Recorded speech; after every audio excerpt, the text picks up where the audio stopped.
C'est parti. Ah oui, vas-y. Les marxistes mou. Tout ce que vous voulez est enregistré. Ouais. Bon.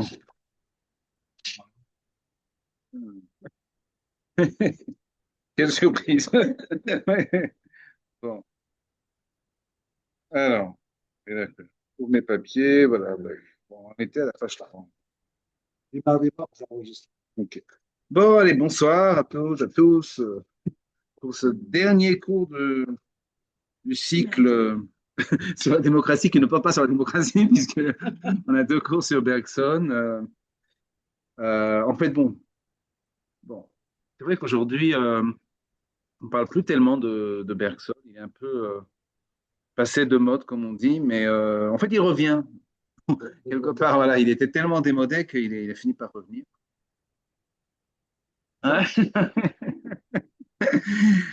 Et justement, j'ai voulu aujourd'hui montrer aussi pourquoi il était tellement démodé, en fait. Pourquoi on a tellement détesté le pauvre Bergson, alors que vraiment, c'était un gentil monsieur.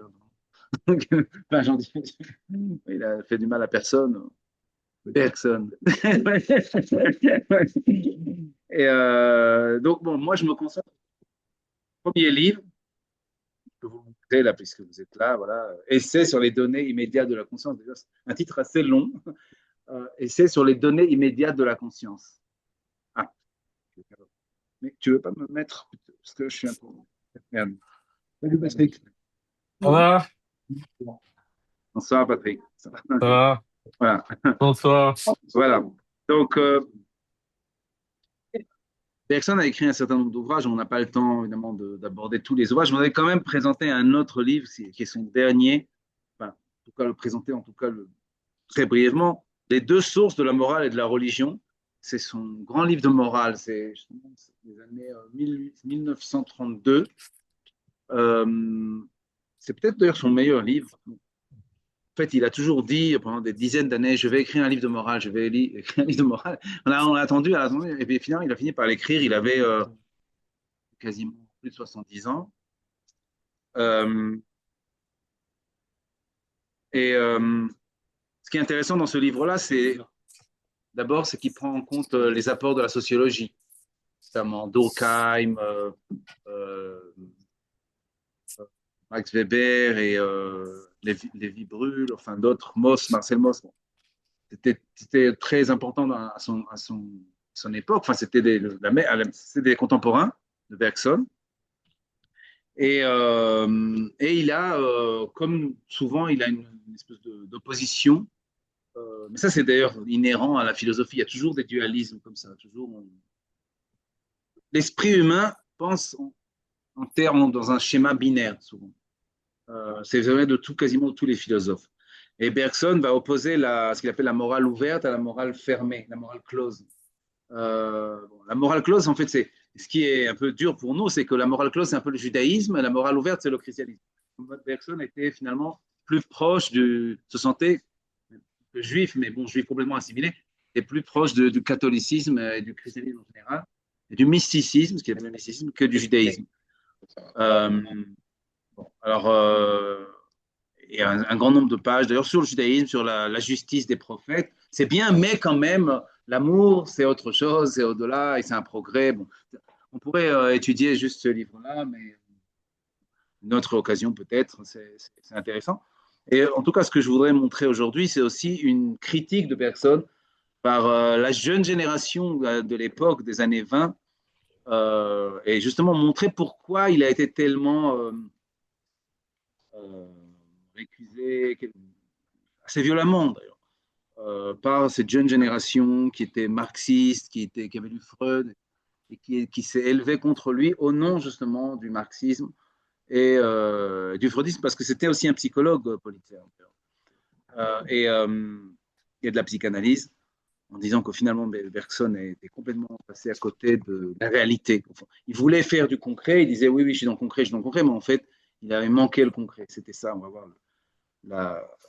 l'argument de Politzer, qui était un pamphlet assez virulent d'ailleurs. Alors je voudrais qu'on revienne quand même, parce on était au milieu on déroulait l'argument de Bergson sur la liberté. en fait, donc, dans le premier livre de Bergson, qui est de 1888-89, il a une intuition. D'ailleurs, pour lui, l'intuition, c'est très important. Il essaie de penser par intuition et non pas en concept. C'est pour ça qu'il va dénoncer toute la philosophie, quelque part. Et ça, c'est assez ambitieux. En disant, les concepts manquent le réel, justement. Parce que le réel ne se laisse pas penser en termes de concept. Il faut le dire autrement, presque dans un langage littéraire. Alors que le concept va laisser échapper justement ce qui fait l'essence même du réel, qui est la durée. Ce qu'il appelle la durée, qui est en fait des états, ce sont des états de conscience. Ce qu'il appelle les données immédiates de la conscience, justement. En fait, l'intuition de base de Bergson, c'est l'opposition entre la durée et le temps conçu comme espace, sur le modèle de l'espace, qui est le temps scientifique. Et Bergson dit, on a toujours tendance, naturellement, à penser le temps sous la forme de l'espace, par exemple à travers la ligne du temps, alors qu'en fait, le temps ne se laisse pas schématiser dans des figures qui sont justement spatiales, comme la ligne. Et toute cette intuition qui fait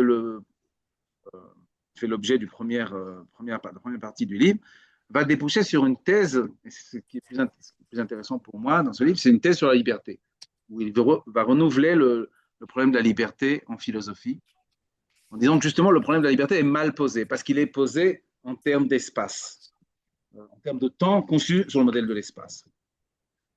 Bon, alors, on était à la page 3. En fait, on avait commencé à lire des extraits de l'essai, hein, je vais l'appeler brièvement ça, l'essai, des extraits sur la durée. Vous vous souvenez où il avait opposé le temps des horloges à la durée, en disant que le temps des horloges, ce n'est pas la durée, ce n'est pas le véritable temps.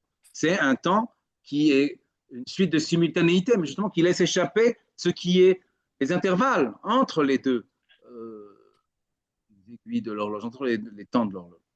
Donc, oui, on peut dire ça, oui. Et c'est à partir de cette intuition-là qu'il va tout penser, repenser. Alors, tout, ça veut dire, par exemple, le moi, la question du moi. On avait commencé à parler de ça. Regardez, page 3. Alors maintenant, peut-être, je peux partager l'écran. C'est le premier, là, Bergson. C'est pas Pulitzer, pas encore. Voilà, la page 3, donc page 102, 104.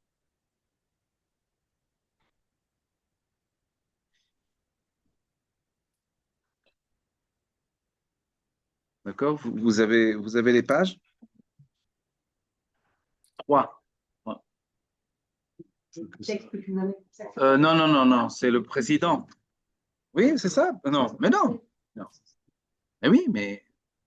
Non, attends, là, tu es sur le premier, il y en avait deux. Oui, c'est moi qui. Ça, c'est encore un autre. Il y avait 6 pages. Il y avait D'accord. d'accord. Là, tu étais dans. Oui. Alors, il y avait. Ça s'appelait. Oui, mais effectivement, il y avait deux. Oui. Il y avait deux documents chez Bergson. Et un document d'une page qu'on avait lu et un document de 6 pages qu'on avait lu à moitié. On était à la page 3. Donc, page 102, 104. Bah, c'est l'autre, oui. Oui, texte, voilà, texte, exactement. Oui. D'accord? Et donc, il cherche à retrouver, finalement, derrière la durée, ce qu'il appelle le moi fondamental. On avait déjà vu cette expression, le moi fondamental derrière le moi de la vie consciente, de la vie sociale. Pas consciente, sociale. Euh, page 3. Vous l'avez? Page 102, 104.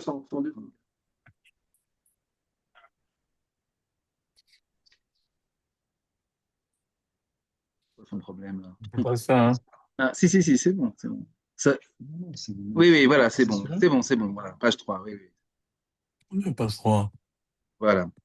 Au milieu de la page 3, donc c'est facile, hein, c'est le paragraphe qui commence par page 102, 104. Mhm. C'est pas ce qu'il y a sur l'écran. Voilà, la vie consciente se présente sous un double aspect, selon qu'on l'aperçoit directement ou par réfraction à travers l'espace. Vous voyez toujours le double aspect. Considérer en eux-mêmes, les états de conscience profonds n'ont aucun rapport avec la quantité. Ça aussi, c'est un terme important de Bergson, la profondeur. Son propos, c'est de plonger, encore, je dis, comme on plonge dans la profondeur du moi pour essayer justement d'arriver au moi fondamental, au moi véritable, qui est le moi de la durée, qui n'est pas le moi de la vie sociale, du langage, de l'espace, justement. Euh, donc, les états de conscience profonds n'ont aucun rapport avec la quantité. Ils sont qualité pure. Ils se mêlent de telle manière qu'on ne saurait dire s'ils sont un ou plusieurs, ni même les examiner à ce point de vue sans les dénaturer aussi. La durée qu'ils créent, ainsi, est une durée dont les moments ne constituent pas une multiplicité numérique. Caractériser ces moments en disant qu'ils empiètent les uns sur les autres, ce serait encore les distinguer. Si chacun de nous vivait d'une vie purement individuelle, s'il n'y avait ni société ni langage, notre conscience saisirait-elle sous cette forme indistincte la série des états internes? Vous voyez, une vie purement individuelle, là, c'est intéressant parce qu'on sent que ce qui est rendu, c'est justement l'individualité, c'est-à-dire de toucher ce qu'il y a de plus individuel en nous, ce qu'il y a de plus personnel. Donc, derrière la vie sociale, où justement nous nous perdons, quelque part, nous perdons notre individualité sous un moi superficiel, il faut rechercher le moi fondamental qui est le moi, le véritable moi, le moi personnel. C'est le fond de notre personnalité. On va voir, c'est très important pour lui pour comprendre la liberté. C'est ça la définition de la liberté, d'ailleurs. C'est ce qui émane de notre personnalité profonde. Et ça, c'est vraiment le ridouche de Bergson. C'est là où il a renouvelé la question de la liberté. Je crois que c'est plus intéressant. Alors, parce qu'au finalement, bon, l'intuition de la durée, c'est bon, c'est presque, je dirais, ça nous paraît presque évident. Mais ce qui est intéressant, c'est les conséquences de cette intuition. Une seconde. D'accord? Oui, Pardon. on va revenir, on va revenir. Ouais. Alors, mais aussi, je continue la lecture. Micro, merci. Je ne vois même pas les gens. Je vais prendre le micro.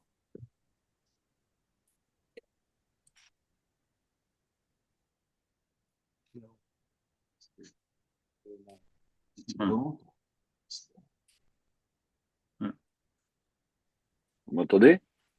Oui, on va couper. couper. On va désactiver tous les sons parce que ça bloque. Voilà. Oui, pardon. Ok, alors je reprends la lecture. Vous voyez, on est à quelques lignes avant la fin de la page 3.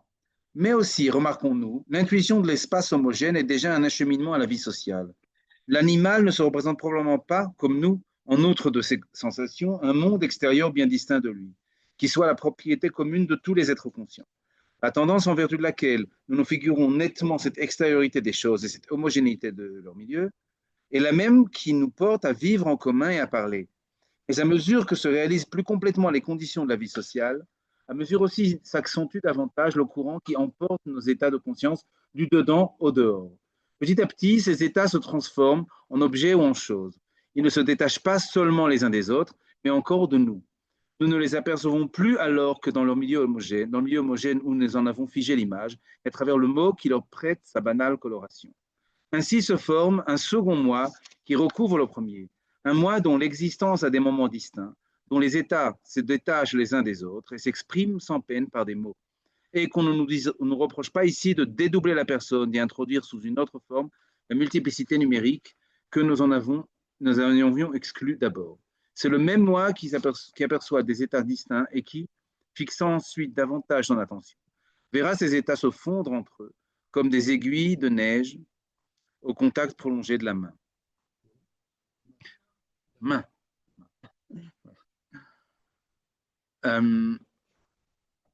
Donc,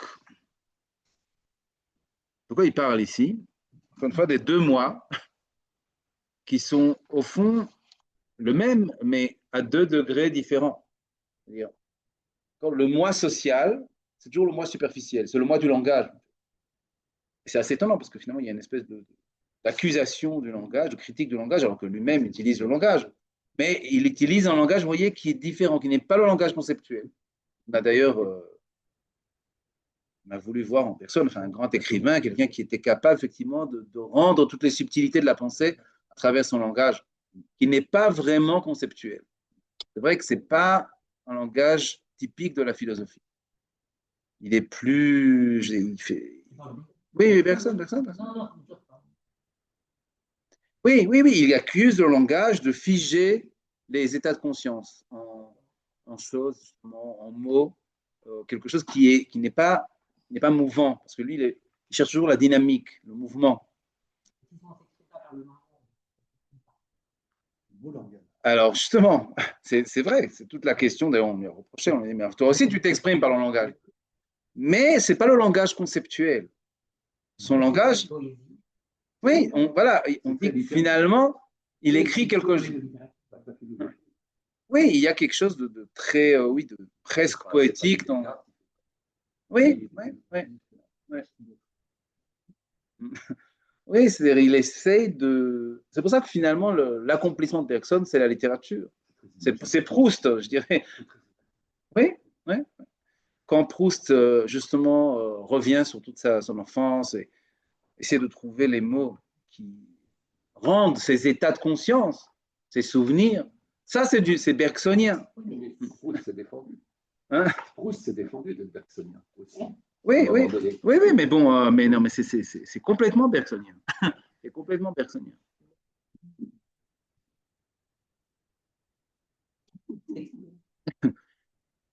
Non, mais c'est. Oui. Si on n'a pas la hauteur pour, dans les poésies, littérature, on s'exprimer de cette manière, et qui reste qui se roule, bah, de toute manière, je dirais même la philosophie, pas tout le monde est capable de s'exprimer conceptuellement. Donc, on peut faire le même reproche. Oui,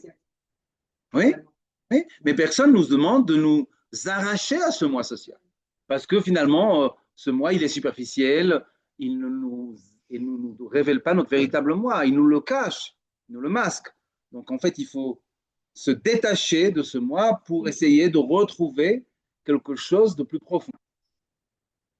Oui, alors voilà, c'est l'intériorité, justement, c'est ce fameux mouvement vers l'intériorité de Bergson. C'était quelqu'un qui disait, voilà, c'était quelqu'un de peu sociable, justement, et qui était toujours replié sur lui-même, il n'était pas bavard, il était ouais.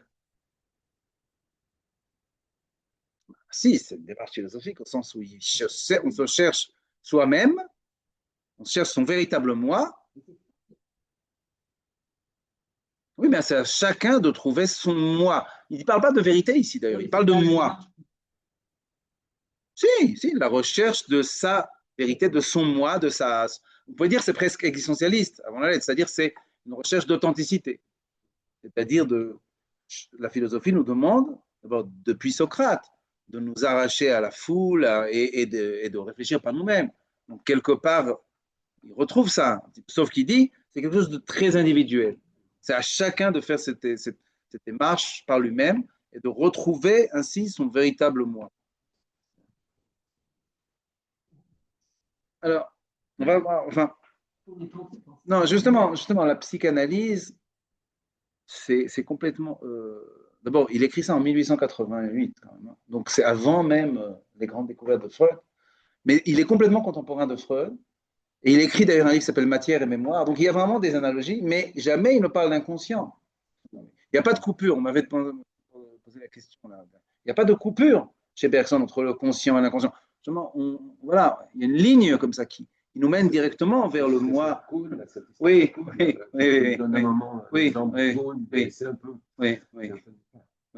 Oui, bon, ça c'est encore autre chose. C'est dans ma mémoire, je crois, oui. Et donc oui, là, je crois qu'il y a quand même quelque chose d'intéressant dans cette idée que le moi social, c'est vrai que souvent nous masque. Quand on est en société, on s'oublie soi-même. De toute façon, c'est une façon de dire ça, quoi. Ce qui est un peu trivial, vous allez me dire, mais c'est vrai que finalement, tous les philosophes ont essayé de nous arracher à la société, au jeu social, à ce jeu de masque en quelque sorte, déjà Rousseau, enfin, on peut penser à beaucoup d'exemples, et à nous faire nous retrouver nous-mêmes, l'authenticité de notre moi. Le moi naturel, dirait Rousseau. Alors Bergson ne s'exprime pas comme ça, il dit le moi fondamental. D'accord? Et pour lui, c'est le moi qui est dans la durée et qui n'est pas dans l'espace. Enfin, l'espace, c'est toujours l'espace, l'espace de la société, d'accord, du langage. Ouais, peut-être, oui, oui, oui. Tout ce qui est effectivement une forme d'intériorisation, oui, pourquoi pas. Ouais. C'est une forme de spiritualité, d'ailleurs.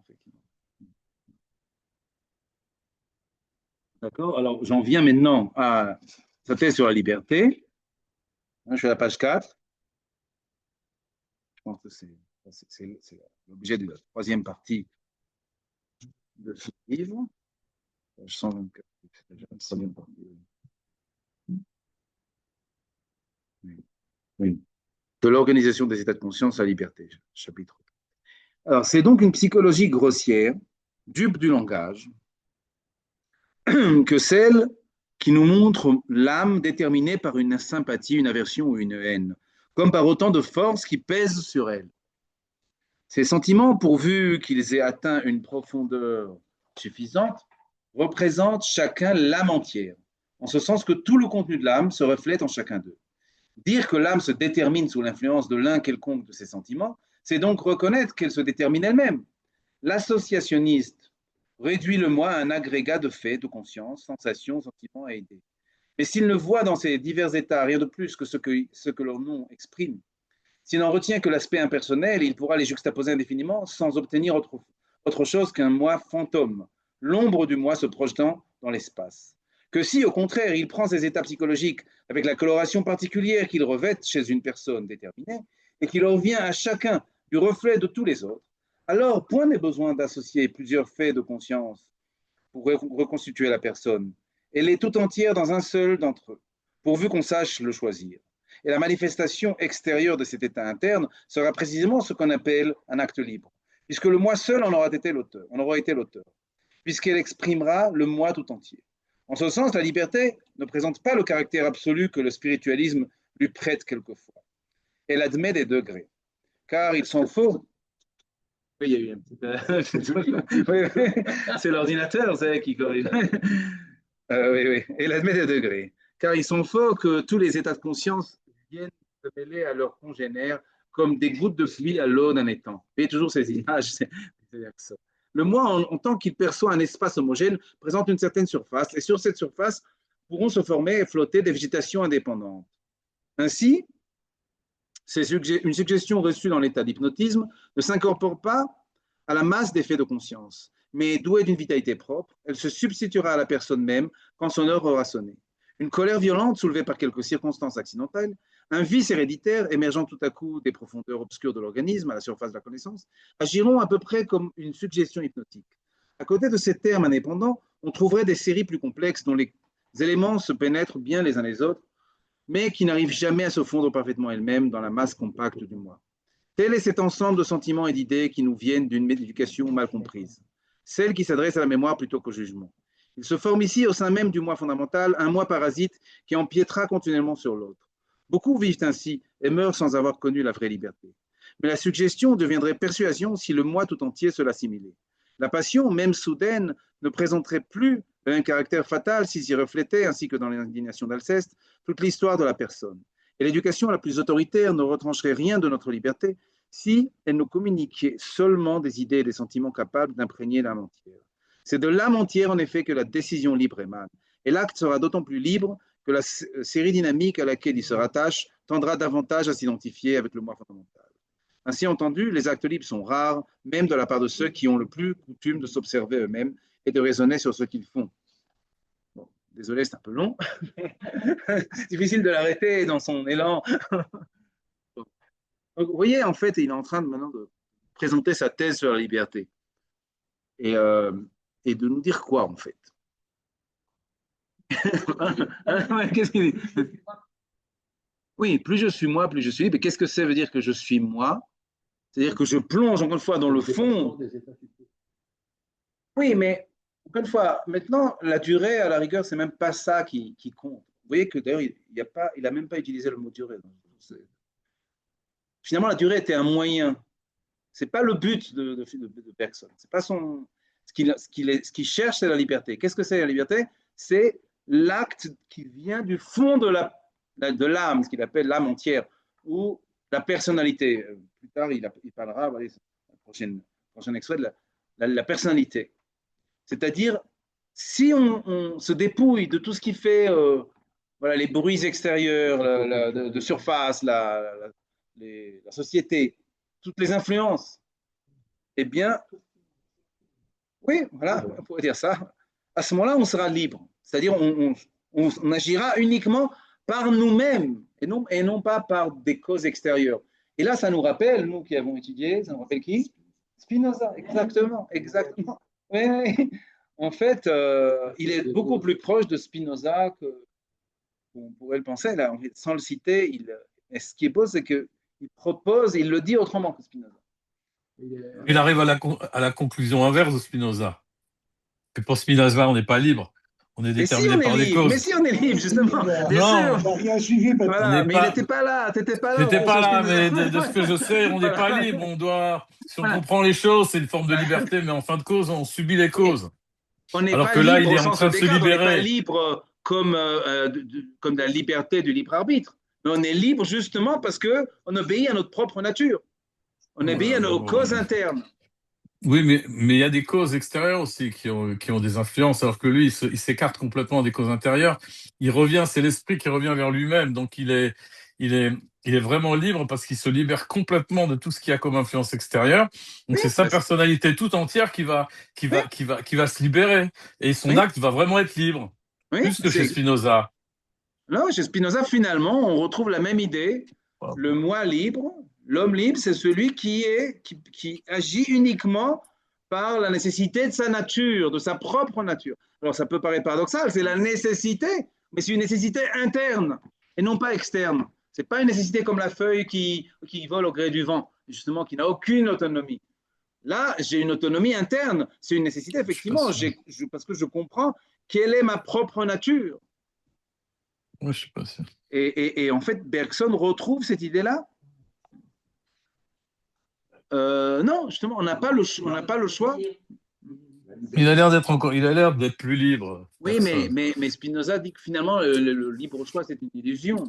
Parce que finalement, nous sommes déterminés. Spinoza est un déterministe. Mais il s'agit d'être déterminé par ses propres causes, et pas par des causes extérieures. C'est ça la liberté de Spinoza. Et Bergson, finalement, ne dit pas autre chose, sauf qu'il le dit autrement. Il parle de la personnalité ou de l'âme entière. Oui, oui, oui. C'est Bergson, oui. Nous sommes libres comme nos actes émanent de notre personnalité entière, quand ils expriment, quand ils ont avec elle cette indéfinissable ressemblance qu'on retrouve parfois entre l'œuvre et l'artiste. Pourtant, quand on parle des artistes, en général, ils ne sont pas libres, qu'ils sont complètement saisis par leur démon, leur inspiration. Mais c'est ça la véritable liberté. C'est quand Mozart compose la 40e symphonie et qu'il est justement, mais c'est complètement Mozart, c'est complètement lui. Mais c'est pas qu'il a le libre choix. Bien sûr qu'il n'est pas libre de composer, ça vient d'en haut. Mais c'est la liberté interne, c'est la nécessité interne. C'est toute la différence entre une liberté capricieuse. D'accord? C'est ça la liberté bergsonienne. Qui est la liberté spinoziste. Encore une fois, c'est une autre façon de dire la même chose. Et il dit justement qu'il y a des degrés de liberté. Parce que justement, si on s'est arrêté en chemin et on n'est pas encore arrivé au fin fond de notre personnalité, on ne s'est pas encore saisi nous-mêmes, ben notre acte ne sera pas entièrement libre.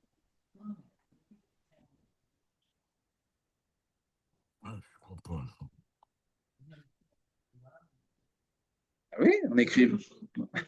Il parle de choses entières. Qui est entier avec lui-même? C'est illusoire.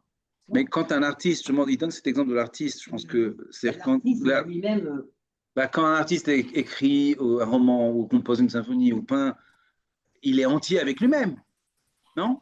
Est-ce qu'il n'est pas entier avec lui-même? Il est entièrement lui-même.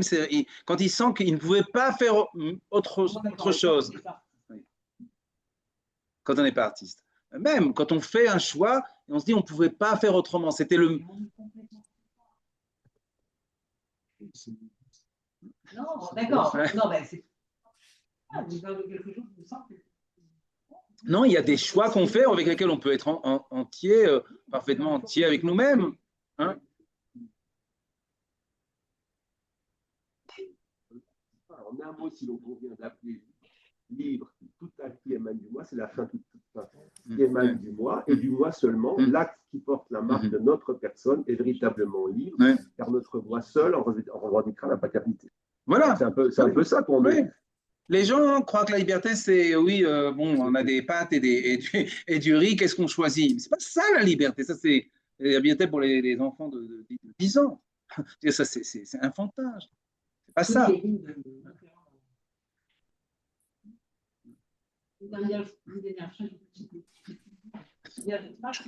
Par bien, quand il dit en cadre pas qu'il fasse, ô Seigneur, il va mourir. Quand avance le cadre de Pâques et enfin fait qu'il de insupportables contradictions qui sont en moi, afin qu'un instant avant de s'effondrer, je sache enfin qui je suis. Donc, on sait qui je suis. Alors, donc. Non, mais parce que c'est. Oui. Donc, c'est dans le sens que c'est justement cette fin de la vie que je me dis, pourquoi il part? Pourquoi il part? Si, je crois que justement, alors peut-être que c'est élitiste. Alors, on va dire oui, il faut écrire une œuvre comme ça, comme Bergson, pour pouvoir dire voilà, je suis libre en écrivant ces lignes, ou être voilà, Mozart ou Van Gogh, ou je sais pas, Rembrandt. Peut-être que c'est une liberté élitiste. Et effectivement, il dit beaucoup vivent et meurent sans connaître la vraie liberté. Il le dit. Effectivement, ils sont restés à l'idée que ben, c'est le moi social, voilà, c'est que je suis ouvrier, donc je vais adhérer au parti, ou je vais faire tel syndicat. Voilà, ils sont dans la comment dire, c'est un mode d'emploi pour votre vie. Son éthique, c'est oui. d'apprendre. Oui, oui. C'est un mode d'emploi. Oui, oui. Alors, donc c'est de la pédagogie quand même. Oui, mais est-ce qu'on peut y arriver? Est-ce qu'on peut vraiment apprendre à être libre? Ou est-ce que c'est quelque chose, enfin, je sais pas, peut-être que si on lit Bergson, on a une révélation, et puis on dit, voilà, oui, ben, c'est ça, la liberté. Mais je sais pas s'il y a beaucoup de gens qui, oui. C'est Bergson que Spinoza. Oui. Spinoza, Oui. pour le comprendre, c'est effectivement, oui, c'est moins conceptuel. Oui. C'est pour ça que Bergson, c'est le philosophe aux classes terminales. On l'adore en terminale, parce que c'est ça, c'est moins conceptuel, c'est plus joli, c'est plus littéraire. Oui, bien sûr. Mais C'est moins aride. hein, oui. Mais c'est moins mathématique. Pas du tout. Ah oui, oui. C'est l'intuition. C'est ça. C'est l'intuition. Oui. Et c'est un peu Pascal aussi, non?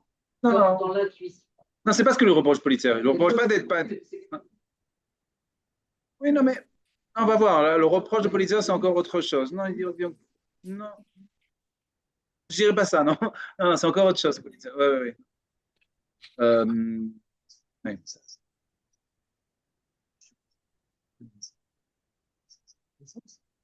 C'est par une compréhension qui n'est pas intellectuelle, qui n'est pas conceptuelle. Oui, parce qu'en fait, finalement, ces termes d'âme, de personnalité, oui, on pourrait dire que c'est un peu, justement, c'est un peu du flou. Qu'est-ce que c'est l'âme, d'ailleurs? En général, on n'utilise pas ce terme. Les philosophes sérieux, on va dire, n'utilisent pas. C'est religieux, ça, l'âme. C'est pas. On est parlé, ça y est, on n'est plus là-dedans. C'est vrai. Comment? Il cherche où? Oui, oui, oui, oui, oui. Alors lui, voilà, on lui a reproché de revenir à une sorte de religiosité comme ça. Oui. Effectivement, d'ailleurs, il termine un peu là-dessus avec les deux sortes de la religion, le christianisme, le mysticisme, etc. Et effectivement. Donc, mais c'est quand même.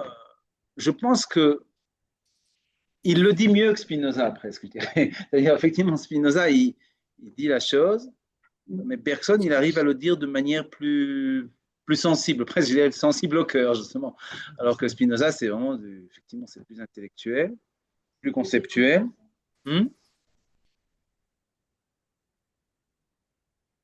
Le latin, l'hébreu, hein, il a grandi avec le Talmud Torah, hein, n'oublions pas quand même. Mais oui, oui, oui, oui. Oui. Mais voilà, chez Bergson, effectivement, il y a un style, il y a une expression pour ça moi, qui est plus, voilà, qui me parle plus que celle sur Spinoza. Il y a quelque chose de plus, d'ailleurs, plus universel, alors que, par exemple, Spinoza ne va pas parler du moi. Spinoza ne parle pas du moi. Vous voyez on est déjà dans une autre époque. On est déjà une époque plus existentialiste. On est juste avant l'existentialisme. Les années, enfin, là, on est 1880. L'existentialisme, ça va être 1900, 1920. Bon. Oui, oui, donc c'est un peu avant, mais il est un petit peu déjà précurseur. Pascal parle du moi, mais il déteste le moi. Il dit le moi est haïssable. Vous voyez, donc, parce que Pascal, c'est vraiment un penseur. Oui, oui, oui, voilà, oui. Et Pascal ne parle pas de la liberté. C'est pas dans ces termes-là. Oui, oui, oui. Oui. Il n'y a pas jusqu'à la liberté, mais c'est quelque part la vérité. Pas la vérité, mais en tout cas la compréhension de soi, quand même, l'histoire de l'intuition. Le soi et le. Tu parles de. Oui. Oui, mais finalement, la religion, c'est une sorte de soumission, une sorte de résignation par rapport à ce qui est plus au-dessus de soi.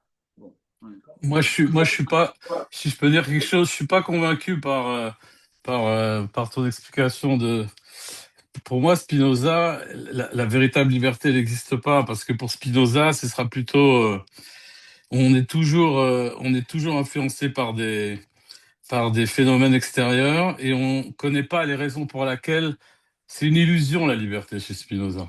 Non, il faut revenir sur le livre 5 de l'éthique, là, excuse-moi. Oui, mais je sais, mais je sais qu'il y a, mais j'ai déjà entendu. Non, mais c'est vraiment. Non, non, parce qu'on a vraiment, on a passé pas mal de temps là-dessus. Ouais, mais il parle vraiment de la liberté. La liberté, justement, une fois, il dénonce et il critique la liberté comme libre arbitre, mais pour proposer un autre type de liberté, qui est justement cette liberté comme libre nécessité, ce qu'il appelle la nécessité de interne. Enfin, voilà. Donc, oui, ouais, mais c'est une illusion. La plupart c'est pas une des illusion, celle-là, commentateurs. elle n'est pas illusoire, cette liberté-là. D'accord, donc, vraiment là. Oui, oui. Alors que Oui. chez Bergson, c'est vraiment une réalité qui est vécue. Oui, alors Et il y a quelque chose de c'est beaucoup vécu plus. dans la durée. C'est pour ça que la durée est Oui, importante chez lui aussi. oui, oui, parce que chez C'est Bergson, tout c'est l'état de beaucoup. Effectivement, conscience. chez Bergson, c'est beaucoup plus personnel que chez Spinoza. Il y a quelque chose, effectivement, de pré-existentialiste chez Bergson, effectivement. Oui, Pascal, je crois que tu Non, je vais juste demander si je faisais fausse route ou pas, mais plus tard, quand Jung va expliquer la manière dont se développe la personne, le biologique vital, le socio-culturel, et puis après l'individuation, j'ai un petit peu l'impression que la liberté, c'est quand on arrive au stade de l'individuation, je ne sais pas si je dis le mot comme il le dit lui-même, c'est-à-dire qu'on dépasse les états socio-culturels complètement et que du coup, on fait des choses qui sont exclusivement des choses qui sont liées à ce que l'on est, alors qu'auparavant, on est dans des états socioculturels qui ne sont pas de véritables états de conscience et donc pas libres. Voilà un peu comment je comprends. Mais chez Jung, c'est lié à l'inconscient, et quand même, parce qu'il. C'est lié à l'inconscient, puisqu'à la fin, il parle aussi du transpersonnel, des dernières étapes. Oui. J'essaie de me raccrocher à quelque chose que je peux mieux comprendre. Et il y a aussi quelque chose qui me manque, c'est une image sur le cinéma. Je trouve que quand même, on est à la charnière avec le début du cinéma. Ça aurait été formidable qu'il utilise des images qui nous permettent de mieux comprendre. Par exemple, le passage des états stromboscopiques à un film où ça, c'est pour relier les histoires de montres et de durée. Enfin, c'est intéressant de savoir s'il a écrit là, c'est avant le cinéma. Là, c'est en 1888, c'est un peu avant le cinéma. Mais après, ce qu'il a écrit sur le cinéma, je ne sais pas, c'est intéressant, effectivement. Justement, je pense qu'il n'y a rien. Alors que peut-être qu'on aurait pu utiliser assez utilement la manière dont le cinéma se développe au même moment, avec des tas d'états, et finalement, il y a un film qui va sortir de tout ça et qui est. Voilà, je ne sais pas Il si utilise plus les exemples musicaux, la mélodie. Oui, parce que c'est trop tôt. Oui, et surtout que c'est Le premier film des Frères Lumière, c'est 92. Donc, Oui, parce que la musique, justement, c'est un autre langage c'est aussi. pas ça. Voilà.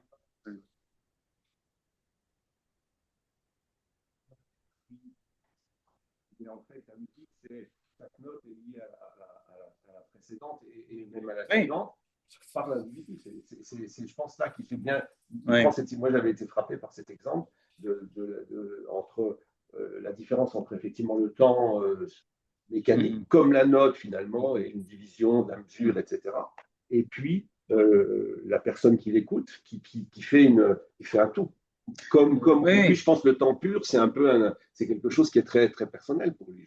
En tout cas, c'est comme ça que je l'ai compris. Mais c'est ça que j'avais dit il y a 2 semaines que Tamar nous manquait parce que, seulement pour la musique. parce que là, vraiment, il est dans ce monde de la musique. Oui, c'est intéressant de comparer divers styles de compositeurs. Il y a des compositeurs qui sont plus dans le saccadé et d'autres qui sont plus dans voilà, la mélodie infinie, la Wagner. Et puis la Bach, elle est très.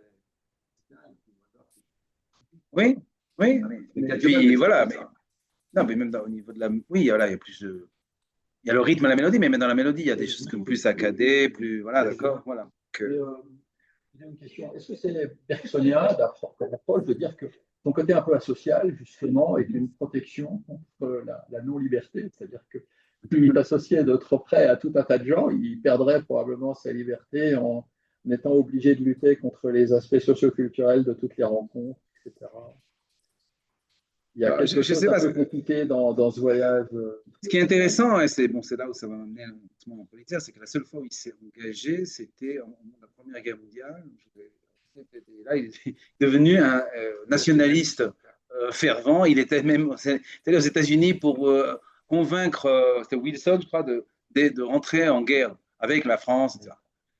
Et c'est là où quand même on s'est dit, mais alors, ce monsieur-là qui nous prêche voilà, le mysticisme, la personnalité et la liberté, etc. Maintenant, il devient un vulgaire nationaliste. Oui, enfin bon. Oui. Là, il est plus du tout justement dans le moi profond, il est dans le moi le plus superficiel, quelque part. Alors, peut-être, oui, parce qu'il a écrit des choses contre la philosophie allemande. Vraiment, il était anti-allemand au point même de dénoncer la philosophie allemande, alors que toute la philosophie moderne, c'est la philosophie allemande. Leibniz, Kant, Hegel, Nietzsche, bon, oui, bien sûr. Oui, enfin, il était contre les Allemands de son temps, mais il n'était pas contre la philosophie allemande. On ne peut pas être contre la philosophie allemande. Yankelevitch aussi était contre, pour d'autres raisons. Bon. Alors, ce qui est intéressant, on va lire un dernier paragraphe sur. Bergson, il est mort pendant l'occupation. Et voilà, il voulait se convertir au christianisme, mais il ne s'est pas converti par solidarité. Voilà. Oui, hein, parce que. Non, mais par solidarité avec les Juifs persécutés. Oui, c'est ça. Oui, mais il a quand même demandé à ce qu'un prêtre soit présent à son enterrement. Alors, dernier paragraphe, c'est intéressant sur le caractère. Vous voyez, ce qui est intéressant, il utilise des termes très simples. C'est le dernier, voilà, sur la liberté. Vous voyez, page 129, 130. Bref, nous sommes libres. D'accord. C'est dans l'autre texte. Non, c'est toujours la suite, immédiate. Bref, nous sommes libres quand nos actes émanent, donc nos actes sont libres. Nous sommes libres quand nos actes émanent de notre personnalité entière. Encore une fois, l'âme entière, la personnalité entière, le moi profond.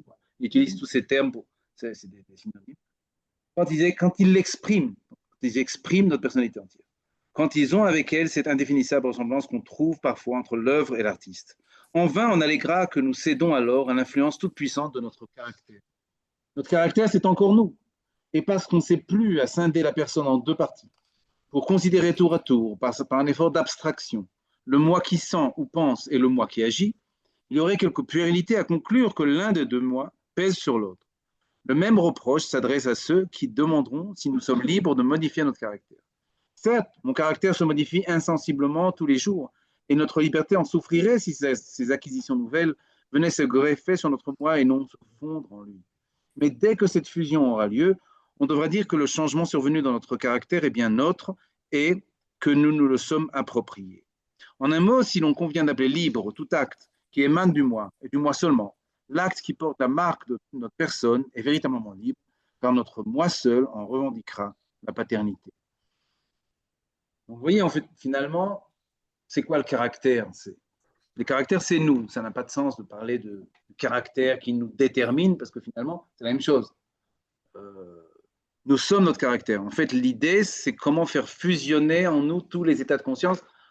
Et justement, le moi véritablement libre, c'est celui qui ne sépare pas en lui les états de conscience, qui est entier dans chacune de ses décisions, dans chacun de ses sentiments, en quelque sorte. Quand je vois quelqu'un et je le reconnais immédiatement à quelque chose qu'il a dit ou qu'il a fait, à ce moment-là, voilà la liberté. On a quelqu'un de libre. C'est-à-dire, il est entièrement lui-même à chaque instant de sa vie. Et donc, c'est quelqu'un qui a su intégrer en lui, faire fusionner en lui, ou fondre en lui finalement, toutes ses expériences. Ouais.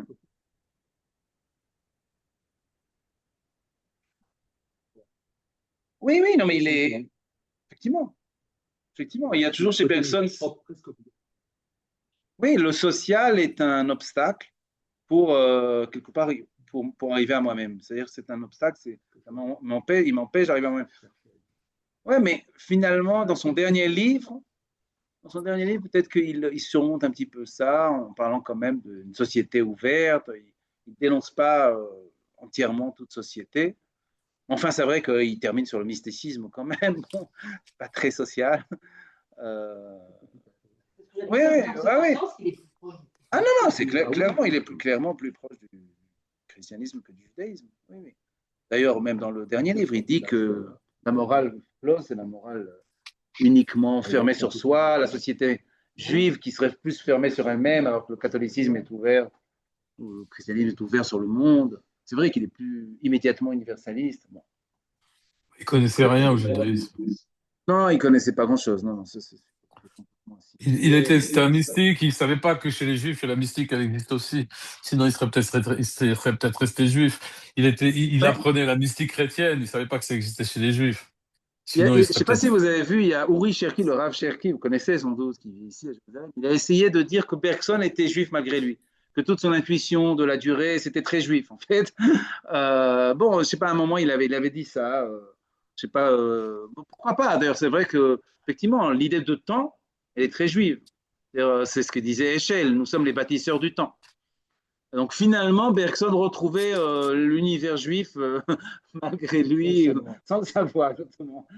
Non, mais par exemple, je crois que j'ai entendu Jan Kelevich ou quelqu'un d'autre qui en parlait, qui donnait la définition de l'intuition et qui disait que c'était le rapport de l'esprit avec lui-même. Donc ça veut dire que c'est une forme de réflexion intérieure, c'est revenir vers soi.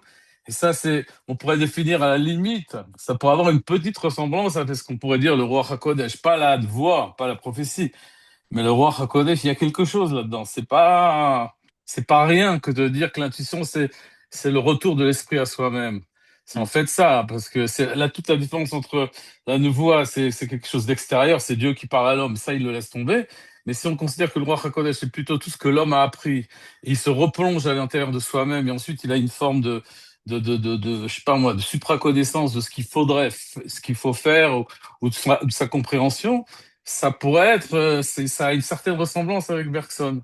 Donc il y a peut-être quelque chose d'un peu de juif là-dedans. Oui, mais enfin, c'est vrai qu'on peut toujours retrouver quelque chose. Non, mais pense... c'est des gens c'est pas le Rav Richard qui en parle, c'est des gens comme Yankelevitch et d'autres qui sont justement des spécialistes de Bergson qui en parlent. Oui, non, mais je pense que même le Rav Cherki avait une intuition justement intéressante à propos de Bergson.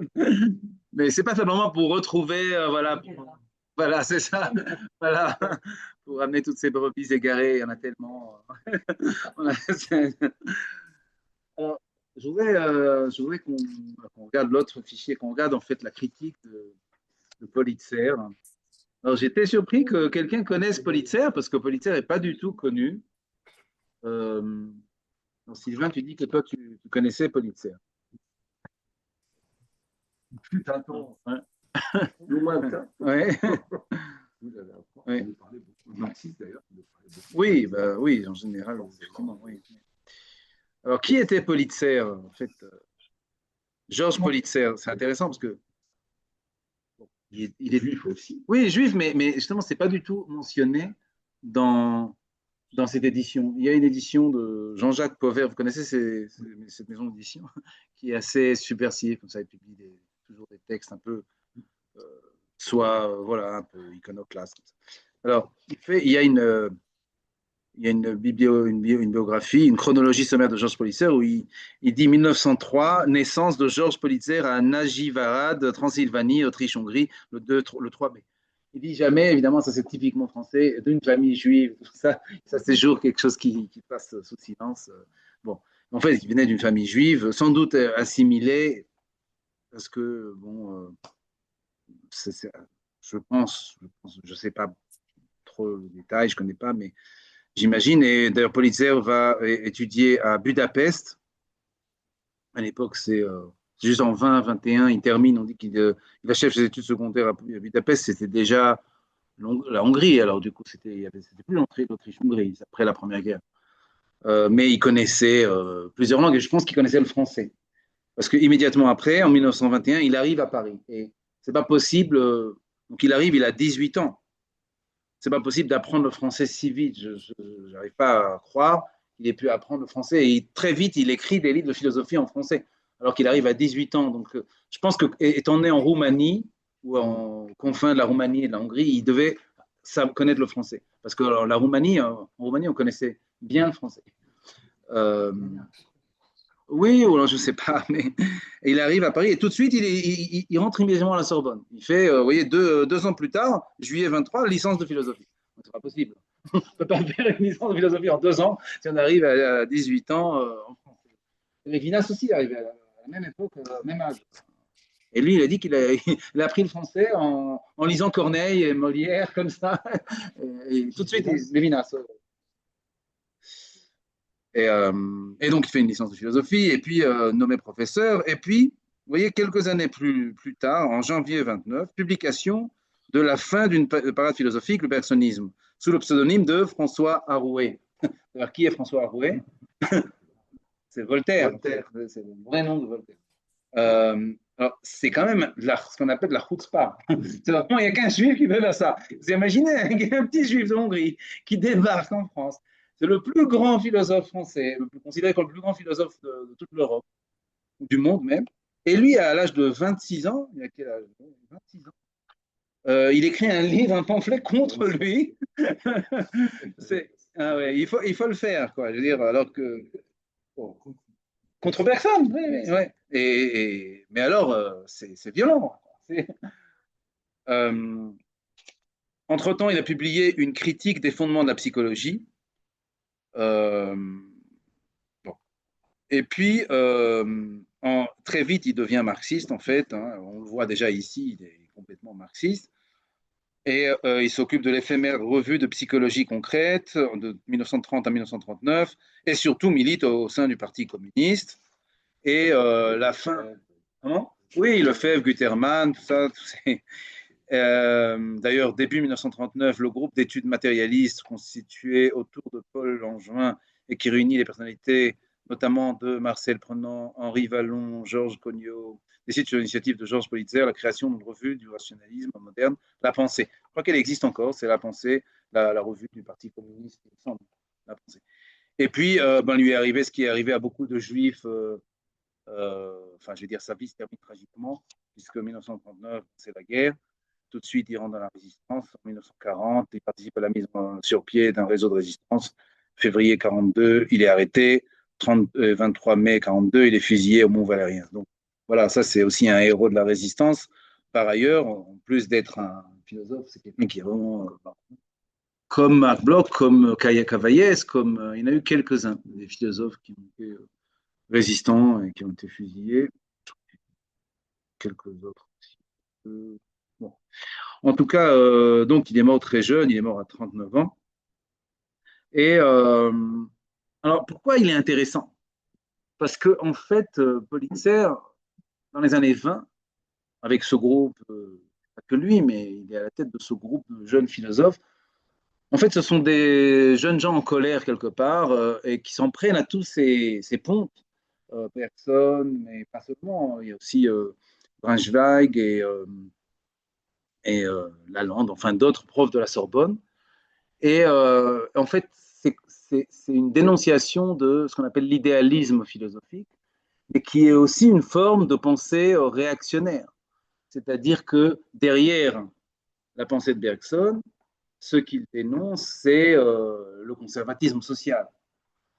Il pense que la pensée de Bergson est profondément bourgeoise, profondément réactionnaire, c'est-à-dire finalement ce mouvement d'intériorisation, c'est une forme de cécité, d'aveuglement par rapport à la réalité sociale, la réalité des luttes sociales, la réalité de la lutte de classe, simplement.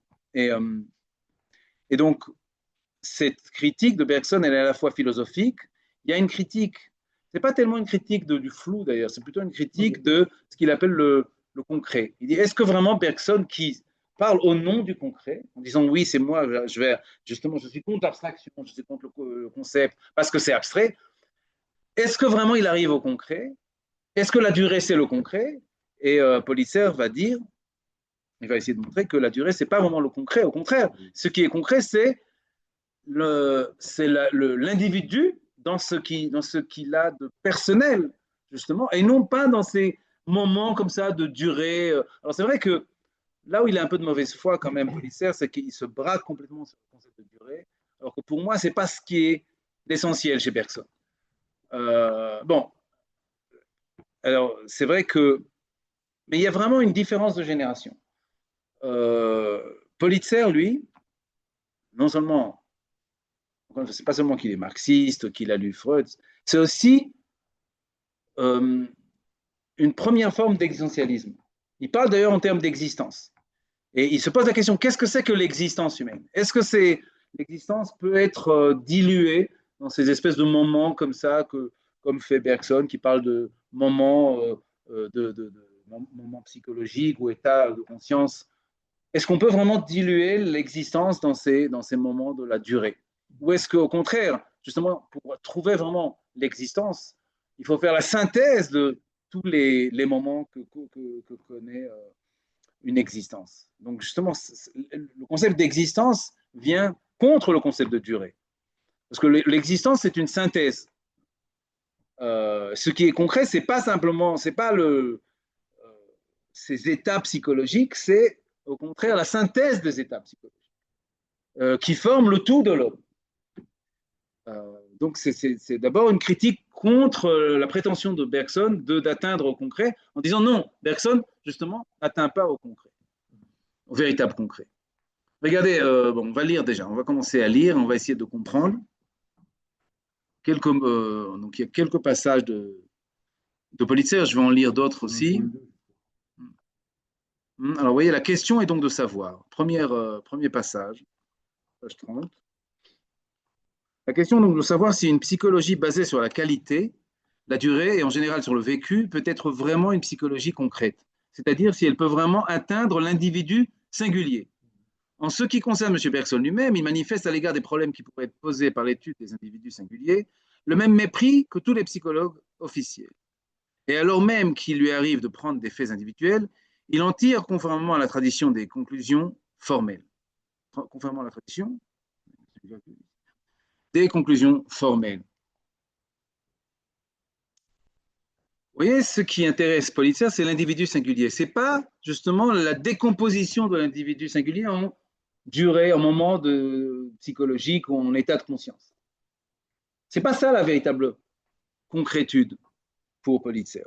Si vous voulez vraiment savoir ce que c'est que le concret, regardez une vie d'homme, une vie de femme, c'est-à-dire une vie d'un individu singulier. Qu'est-ce qui fait sa réalité à cet individu? Sa singularité, si vous voulez. C'est justement pas ce tel ou tel moment de sa vie qui est le véritable concret. Mais au contraire, c'est ce qui fait qu'on peut reconnaître cet individu à travers tous ces moments singuliers. entre tous ces moments de la durée. D'accord? Donc, vous voyez, première critique. Une critique de la décomposition de l'individu en moment psychologique ou en état de conscience. Il veut, il ne croit pas qu'on puisse atteindre le concret de l'individu en décomposant la vie en état de conscience. Ça, c'est une première critique de Bergson. Et il en vient après à la question de la liberté. Alors, ça c'est à la page. Je vais vous lire d'abord quelques lignes plus bas, plus haut, pardon. Je pourrais demander quelque chose? Oui, oui, Marion. Pardon. Quelle est la différence entre singulier et individuel dans ce texte? Non, on peut dire qu'il n'y a pas de différence quand il parle de l'individu. L'individu est toujours singulier. Et voilà. L'individu, voilà, il y a quelque chose d'unique dans l'individu. Donc, c'est ça l'idée de singularité. On parle d'un individu au sens où on parle d'une singularité ou d'une unicité.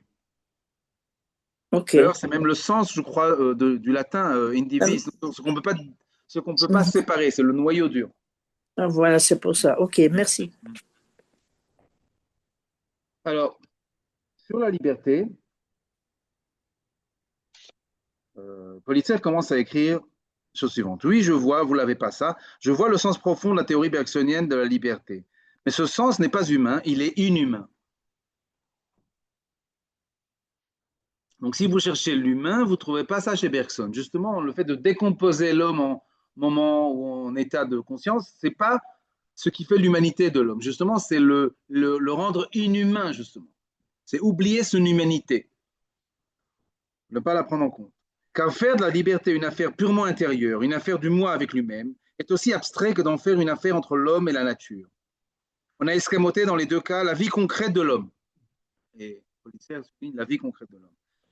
On a accompli dans les deux cas la même abstraction. On a fait de l'homme une chose. On en fait une chose qui se meut dans le premier cas. On a fait une chose mouvante dans le second. On a posé le problème de la liberté d'une part sur le plan de la nature réelle mais inhumaine et d'autre part sur le plan de la vie intérieure qui est inhumaine et irréelle à la fois. On l'a posé sur tous les plans, sauf sur le plan de la vie humaine telle qu'elle est concrètement. Ce n'est pas à l'intérieur de l'homme qu'on s'installe, mais à l'intérieur du sujet psychologique. Ce n'est pas la vie humaine telle qu'elle est qu'on revit, mais les mythes dont la psychologie abstraite la recouvre. Car si réellement on avait l'intention de s'identifier avec l'homme, on se placerait sur le plan de la vie humaine qui n'est pas plus intérieure qu'une naissance ou un mariage. Vous voyez, c'est un peu, c'est un peu dur, quoi. Bon, c'est vrai, parce qu'il dit, mais c'est quoi finalement cette vie intérieure dont il nous parle? Est-ce que la vie est vraiment intérieure? Ou est-ce que... Oui, non mais il est contre même le concept même de la vie intérieure. La vie, la véritable vie, la vie concrète, elle se passe en société. Justement, c'est toute la différence entre les marxistes et Bergson. C'est vraiment des deux antipodes. Oui. Oui. Si, il cherche justement le moi concret. Oui. Le moi profond, c'est un moi concret. Alors, c'est vrai que oui,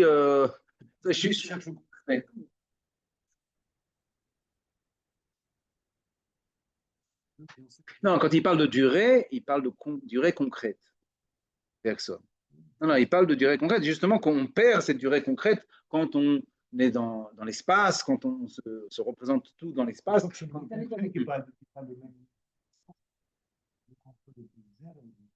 Bien sûr qu'il n'a pas le même sens. Mais Politzer dit que ce n'est pas le véritable concret.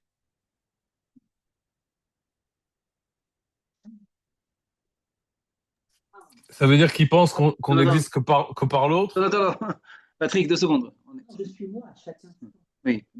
Les enfants font un moi et une distance, ça donnerait je suis moi à chaque instant. Mais c'est vrai que je suis moi à chaque instant. La Bergson, il a raison. Oui.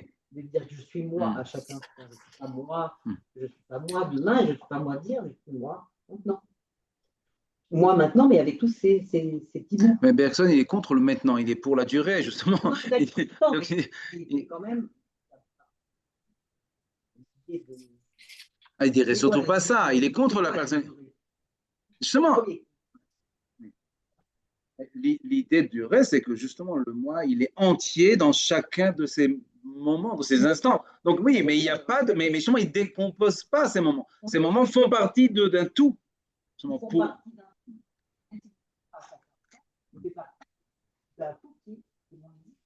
Oui, oui, mais en fait, on a l'impression que ce que Politzer, le procès qu'il fait à Bergson, c'est un faux procès, parce que Bergson aussi, il parle au nom du tout de l'existence.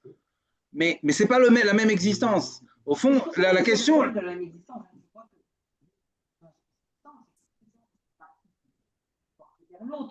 Oui, bien sûr, bien sûr. Bien sûr. L'autre m'intéresse. Oui, bien sûr. Mais personne, non, l'autre ne l'intéresse pas, au contraire, on le divertit de lui. Oui. Donc, au contraire, je dirais, comment, en étant dans ce monde intérieur, je peux avoir une action politique, par exemple, ou transformer le monde. Oui, oui. C'est pour ça que. Donc, c'est je veux dire, c'est des vocations différentes. C'est pour ça que Bergson a eu tellement de mal à écrire son livre de morale et qu'il a fini par l'écrire. Alors que Politzer dit, mais il y a jamais il pourra écrire un livre de morale à partir de cette philosophie-là. C'est une philosophie, c'est un petit peu d'ailleurs ce qu'on a dit de Sartre. Il commence avec la liberté, puis après il essaie d'écrire la morale, mais en fait, à partir de la liberté, est-ce qu'on peut vraiment écrire une morale? La même chose, on pourrait dire la même chose de Bergson. Est-ce qu'à partir de cette espèce de pensée de la durée, du moi profond, du moi intérieur, est-ce qu'on peut vraiment écrire une morale? Et Politzer, lui, ce qui l'intéresse, c'est la morale, justement. Mais pas seulement. C'est-à-dire, il pense que la véritable existence, elle est sociale. L'éthique et la morale, ça, c'est bien un comportement, c'est pas une morale. On dit l'éthique, c'est la morale, c'est pas la morale. C'est le mot moral qui ne va pas. Ce qu'il cherche, c'est l'intégrité. C'est qui je suis, personne. L'autre, il dit où je vis. Et je veux transformer le monde. C'est deux choses différentes. La morale, c'est transformer le monde à travers des concepts de bien et de mal. L'autre, il ne parle pas de bien et de mal. Il parle de vraie vie ou pas. Ce n'est pas la morale qui fait Bergson. Et qu'est-ce qu'il dit? Excuse-moi, je ne connais pas bien raison, mais c'est quoi son traité de morale? C'est quoi les grandes lignes de la morale bergsonienne? Justement, il parle de l'amour, il parle de la société ouverte, qui est ouverte à l'humanité, et il termine sur le mysticisme. Enfin, je ne peux pas ici résumer, oui. Donc à la fin, quand même, si, il s'ouvre à la société, il s'ouvre à l'humanité, il s'ouvre à l'autre en quelque sorte. Bergson. Oui, à la fin, à la toute fin. Oui. Mais bon. Oui, mais pour Politzer, tu ne peux pas te connaître toi-même sans les autres. Le moi est plongé dans le social. Il est plongé, il ne peut pas.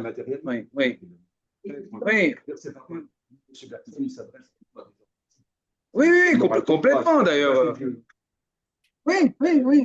Il est. Oui, c'est ça. Oui.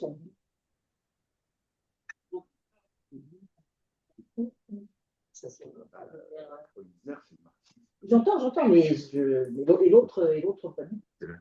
Oui, c'est-à-dire. Dans la vie,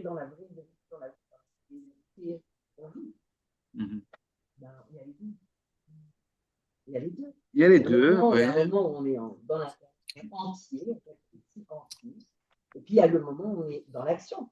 Dans l'action, dans la relation, l'altère. On est tout le temps.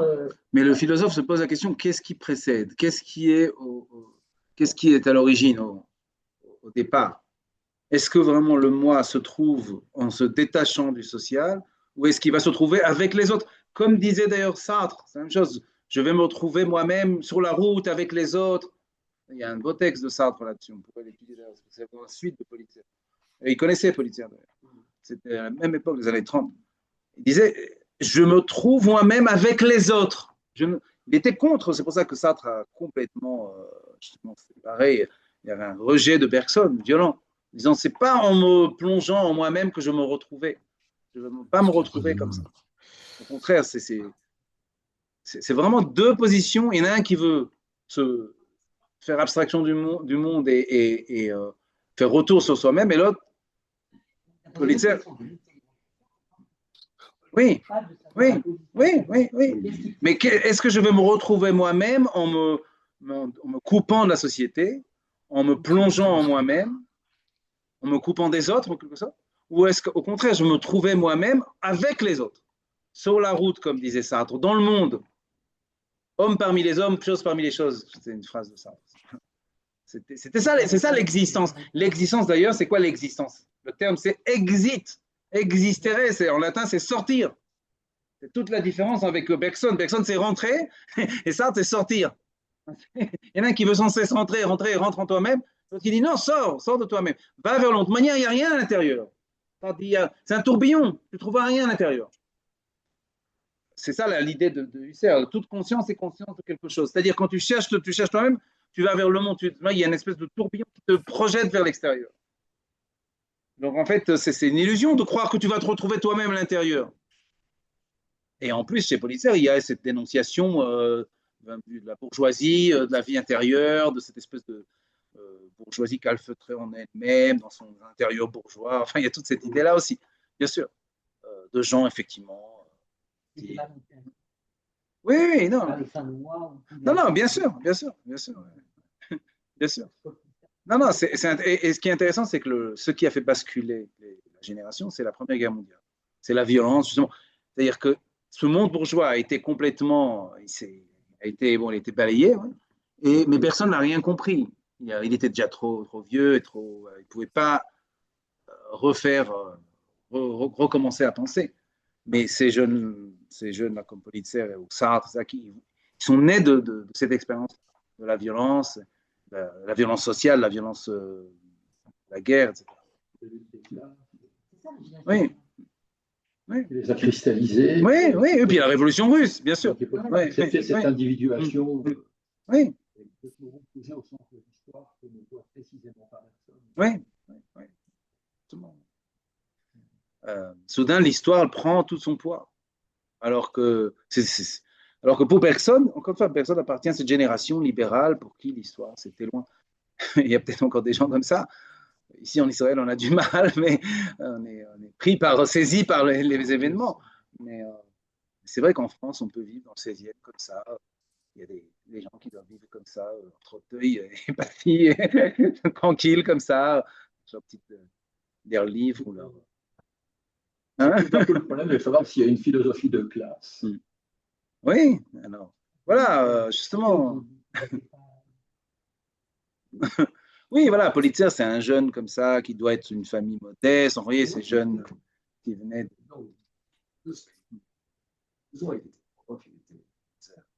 Oui, enfin, oui, prof, c'est un petit bourgeois, c'est pas un peu... oui, enfin... C'est pas la même chose, c'est pas comme Bergson qui était tout de suite reconnu au Collège de France. C'est pas la même classe sociale tout à fait. Puis personne n'est né dans une famille très bourgeoise. Donc il y a tout ça, quoi. Il y a cette différence-là. Alors regardez quoi d'ailleurs. Bon, voilà, on voit le style maintenant. Il est sans cesse entre le pamphlet et la philosophie, parce que parfois il en a marre et il dit. Alors vous allez voir, c'est là où dans ce deuxième extrait, il va basculer dans l'idéologie complètement. Il commence par la philosophie, mais ce n'est pas ainsi que Bergson a compris le problème de la liberté. Bien qu'il méprise ceux qui, au lieu de raisonner sur l'homme, raisonnent sur l'idée qui s'en font, il n'a pas fait autre chose que lui non plus. Il n'a pas raisonné sur l'idée qui s'est faite lui-même de l'homme, mais sur l'idée qui a été faite pour lui par des siècles d'abstraction. Car il s'est placé lui aussi à tous les points de vue, au point de vue de la métaphysique, au point de vue de la psychologie, sauf au point de vue de l'homme.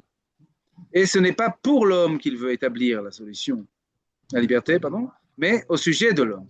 Et il ne s'est pas refusé à apporter une solution de principe de plus.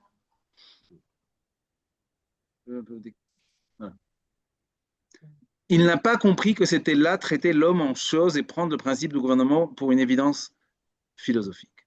Si au moins M. Bergson avait dit que le problème de la liberté, tel que les métaphysiciens le pose et tel qu'il le pose lui-même est un problème infiniment lointain et qui aurait un intérêt vraiment actuel. Alors, regardez maintenant, c'est là où ça bascule. Si toutefois on ne l'a pas oublié, ce qui est bien probable, quand tout le reste sera fait pour la libération de l'homme, et maintenant il ne parle plus de liberté, il parle de la libération. Vous voyez, on sent bien ça y est, on a basculé. Mais pour le moment, c'est ce reste qui est essentiel. Car en vérité, on conçoit fort bien que M. Rockefeller ou M. Paul Boncourt ou le cardinal Dubois, satisfait du monde et de la société, de la fortune et des hommes, libérés des nécessités de l'action et pouvant s'épanouir librement dans la mesure où leur foi ou leur récit les laisse tranquilles, ne s'intéressent plus qu'aux relations de leur terminaison nerveuse avec la matière et réfléchissent au rapport de leurs actions avec leur moi. Concret. M. Bergson aurait dû se demander si la philosophie morale devait précisément servir en fait. Ouais, je pense qu'il y a une. Voilà. Ah, vous l'avez. Attendez, je vais vous proposer. Voilà. La philosophie morale devait continuer à amuser précisément ces gens. Mais non, M. Bergson n'a rien dit de tout cela et il ne s'est rien demandé de ce genre. Il n'a pas vu quel était le point de vue que reflète le problème traditionnel de liberté. Il n'a pas compris que cette manière de traiter l'homme systématiquement comme une chose devait avoir des raisons qui ne sont pas philosophiques et que dès lors, le devoir élémentaire du philosophe consiste aujourd'hui à ne pas se prêter à ce jeu. C'est-à-dire, au fond, c'est quoi? Ça, c'est purement marxiste. C'est-à-dire, il ne prend pas en compte ce qui est l'infrastructure économique, qui est vraiment la base de toute existence. Et justement, c'est ça qui n'est pas philosophique. Mais, dira-t-on, vous reprochez à M. Bergson une erreur commune à tous les philosophes grands. Seulement, si Bergson était un grand philosophe, il n'aurait pas partagé cette erreur. L'essai sur les données immédiates de la conscience paraît en effet 22 ans après le Capital de Marx. Bergson ne s'occupe pas d'économie politique, dites-vous. Mais voilà justement son malheur. Ça, c'est terrible. Non, donc il n'a plus aucune échappatoire, le pauvre Bergson. Voilà précisément son malheur. Car un grand philosophe ne croit pas que le problème de la sagesse restera posé éternellement sur le plan de la critique des sciences. Et il sait s'occuper quand il le faut, d'économie politique. Exemple, Marx précisément. Vous voyez, donc c'est vraiment là, on est dans. Oui, non mais. C'est-à-dire finalement, l'aveuglement de Bergson, son crime presque, son crime philosophique, c'est justement de ne pas avoir compris qu'il fallait maintenant se ranger, ça y est, du côté du marxisme, parce que le marxisme était maintenant l'ultime horizon de notre temps, comme disait Sartre. Oui, c'est ça. Il est resté idéaliste, donc il est resté à la remorque de l'histoire. Oui, complètement. Il est. Oui. Voilà, ennemi du peuple. Voilà. Voilà. Oui, alors, vous voyez, on est entre la philosophie et l'idéologie. Oui, enfin. Oui, mais il a commencé par la philosophie. Mais après, en montrant que finalement, oui, si Bergson est si mauvais philosophe, finalement, si on croit qu'il est grand philosophe et qu'il n'est pas un grand philosophe, c'est parce que justement, c'est qu'il n'a pas compris la grandeur de Marx, il n'a pas compris que maintenant, on est passé à un autre stade, parce que c'est ça le marxisme, c'est de dire, voilà, la philosophie a fait jusqu'à présent, n'a fait qu'interpréter le monde, il faut maintenant le transformer. Donc, il est resté au stade de l'interprétation, il est resté au stade idéaliste, il n'a pas pris le train en marche avec Marx, etc. Et ça, c'est vrai que c'est l'aspect le plus idéologique peut-être du livre, mais il y a aussi tout un aspect philosophique, justement, sur la question de qu'est-ce que c'est que l'existence, qu'est-ce que c'est que le concret. Ça ne s'est jamais intéressé. C'est pas quelque chose. Non, alors, non, oui. Alors, oui, il y a des allusions, effectivement, bien sûr, oui, il fait des allusions à ça, toutes ces questions sociales, etc. Oui, il parle de la justice, par exemple, dans les deux sources, mais ça, c'est après le pamphlet policier. Je pense d'ailleurs qu'il ne l'a pas lu, bon, je sais pas, j'espère pour lui qu'il ne l'a pas lu, mais bon, mais c'est pas son, il faut comprendre, ces gens-là, de cette génération-là, oui, c'est des gens qui ne pensent pas en termes sociaux, qui ne pensent pas en termes d'histoire même. Et c'est ça que lui reproche justement Pulitzer. C'est qu'il n'a pas saisi le vent de l'histoire.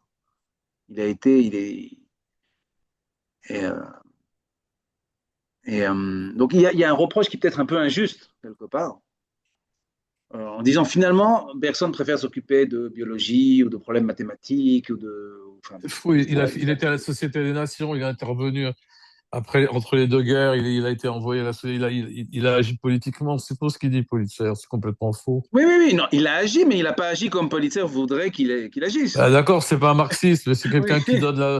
qui pense d'abord, Oui. il vit par lui-même avant de vivre par l'autre. Enfin, c'est tous les mêmes après, mais c'est Sartre, c'est tous ces gens qui on voit bien où ils nous ont emmenés dans la deuxième partie, dans le XXe siècle, ces gens-là. Et ils pensent toujours. Bah ouais, Voilà, bon, les c'est un peu catastrophes. rapide, ça. Oui, non, mais c'est un peu rapide, mais on voit bien, Ouais. même Non, un mais j'aimerais Sartre. bien parler de ça parce que j'aime beaucoup Sartre et justement, je pense Ouais, que mais on Sartre, pourrait il en est beaucoup parler. plus intéressant qu'on pense. Mais en fait, il pense que on n'existe que par rapport à l'autre, alors qu'on existe d'abord par soi-même, et ensuite on existe par rapport à l'autre. Toutes ces philosophes qui veulent voir sa propre personne d'abord par rapport à l'autre, c'est quelque chose C'est pas qui manque de évident. profondeur. On n'est pas sur une île déserte. On est toujours. Oui, mais ensuite, dès qu'on grandit un tout petit peu, on réfléchit soi-même, on se construit soi-même, pas toujours par rapport à l'autre. Ça me fait penser à Sartre qui dit que le judaïsme n'existe que pas à cause des antisémites. En fait, Non, ça c'est encore notre. Oui, ça ouais, c'est mais c'est autre un autre chose, mais c'est un problème. peu Mais là, pareil. C'est toujours par rapport à l'autre. Mais d'abord, on vit par rapport à soi et ensuite on vit par rapport à l'autre. Je sais pas, mais c'est même ah, Lévinas, c'est on n'est pas, pas non, je forcément voudrais obligé lire d'être les d'accord 700 avec pages de lui, hein. L'être et le néant pour pouvoir dire ça. C'est pas évident. Voilà. Justement, il y a 300 pages sur L'être pour autrui dans, Mm. dans L'être et le néant. 300 pages quand même, où il explique qu'en fait, on ne peut pas faire abstraction de l'autre, qu'on est sans Non, cesse c'est sous le pas qu'on. regard de l'autre, Mais c'est comme justement tu as que dit. le problème pour ça, c'est que quand je vois l'autre, je suis détruit quelque part au départ. Parce qu'au départ, je Ouais, crois ouais. maîtriser le monde, et puis il y a l'autre qui arrive qui dit, mais toi, t'es qui, toi? T'es rien Non, du mais c'est tout, que. je sais qui t'es, puis je vais te dire qui t'es. Et alors là, je suis encore plus détruit. Oui, mais Donc, c'est ce que tu as dit au début. C'est qu'est-ce qui précède quoi? oui, Est-ce que l'autre précède le moi ouais, ou c'est le ouais, contraire? mhm, Bah, ouais, Je crois c'est qu'on puisse toute la parler en termes marloquette là qui se passe à ce niveau-là. je crois qu'on ouais. puisse parler en termes de qu'est-ce qui concerne. C'est deux choses. Une part de vivre seul, une part de vivre en société. Et c'est quelque chose de. On est des animaux sociaux, on a besoin de l'autre. Et d'un autre côté, on est des animaux sociaux en compétition, on a besoin de s'en sortir. Donc on est sans arrêt pris, et c'est vraiment le fond de l'homme, de savoir cette dichotomie. Or, quand Lévinas ou Sartre parlent de l'autre, etc., soit comme un enfer, soit comme vraiment l'ultime, on voit qu'un côté qui est effectivement pas le côté intérieur. Et je pense que biologiquement, on a les deux. Et c'est pour ça qu'effectivement, la vie, elle est faite de ce que tu disais, elle est formée des deux. On ne peut pas vivre seul et on ne peut pas en vivre que pour nous, parce qu'on a besoin de l'autre aussi. Donc c'est biologiquement, on ne peut pas y échapper. C'est pas, je ne pense pas qu'il y a un primaire et un secondaire. Le cerveau est dans l'ensemble du cerveau, quand tu vois le cerveau fonctionnique qui fonctionne sans arrêt, maintenant qu'on est vraiment, on travaille sur la conscience, sur l'imagerie médicale, etc., ça fonctionne toujours, toujours. Tout est allumé en même temps et il y a des interactions sans arrêt.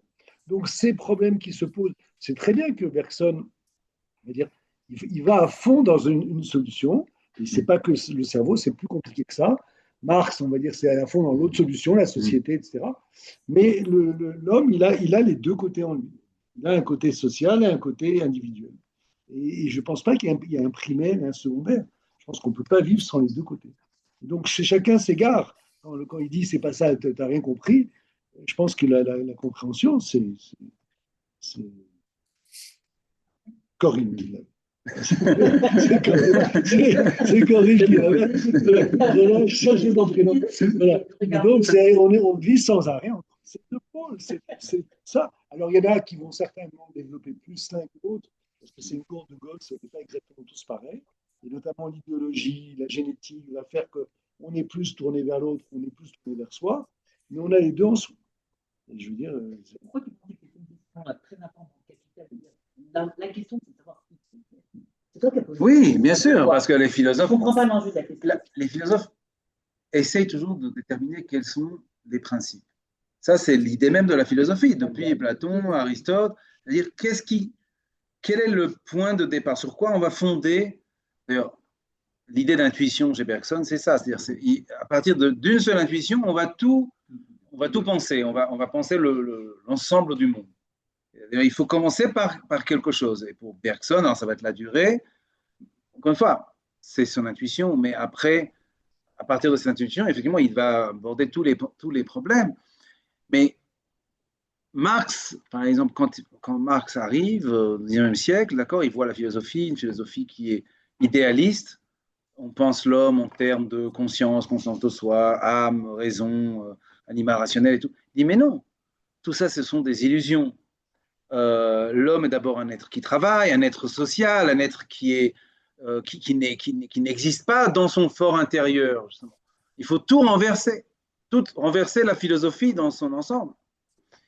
Et donc, il y a une espèce de mouvement radical du marxisme qui dit, mais vous avez tout faux, toute la philosophie, vous n'avez pas compris, vous n'avez pas pensé l'homme en tant que tel, parce qu'on ne peut pas le penser indépendamment de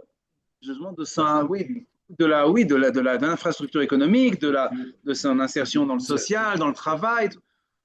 Ce sont des abstractions. Oui, ce sont des abstractions. D'ailleurs, la philosophie, elle-même, c'est considérée comme abstraite. Mais justement, si vous voulez le concret, et là, justement, Politzer, il est obsédé par le concret. Si vous voulez le concret, il faut penser le concret. Le concret, c'est l'homme inséré dans le travail, le social, l'économie, le rapport de production. On ne peut pas. Donc, qu'est-ce qui précède? C'est-à-dire, qu'est-ce qui finalement. Il y a une lutte autour de ça. Qu'est-ce qui est vraiment. Qu'est-ce qui est le réel? Qu'est-ce qui est le réel?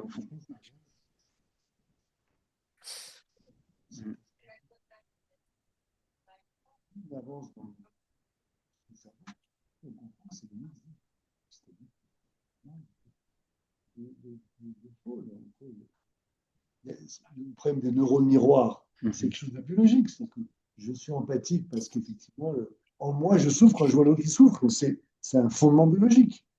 Donc, on ne peut pas être sans l'autre. Et on le voit à tous les niveaux. C'est-à-dire qu'au niveau du cerveau, on a besoin, et pourtant, on a besoin aussi de sortir de compétition, etc. Donc, je pense que l'idée de vouloir mettre un qui prédomine est une erreur. C'est vraiment une erreur biologique.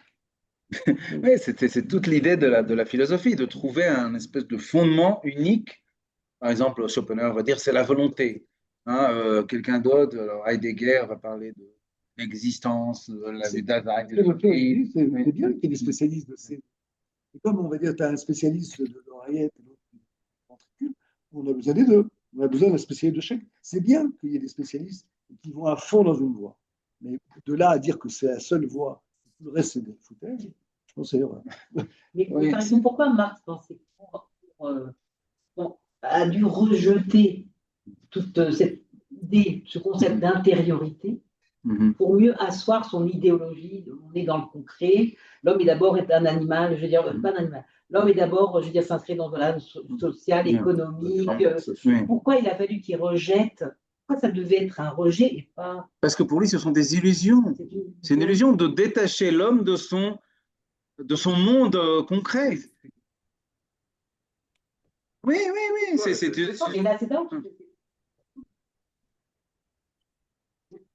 à quel point on peut dire qu'il n'y a pas d'intériorité? À quel point il peut tenir?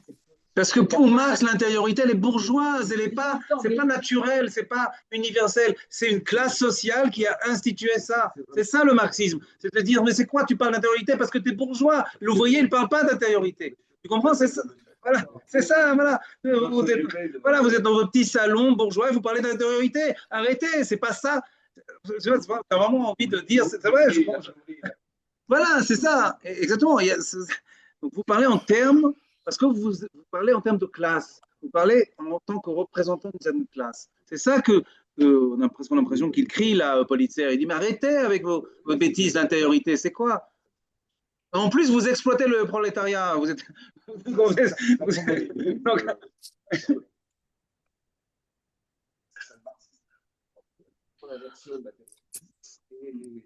trouve que c'est pas.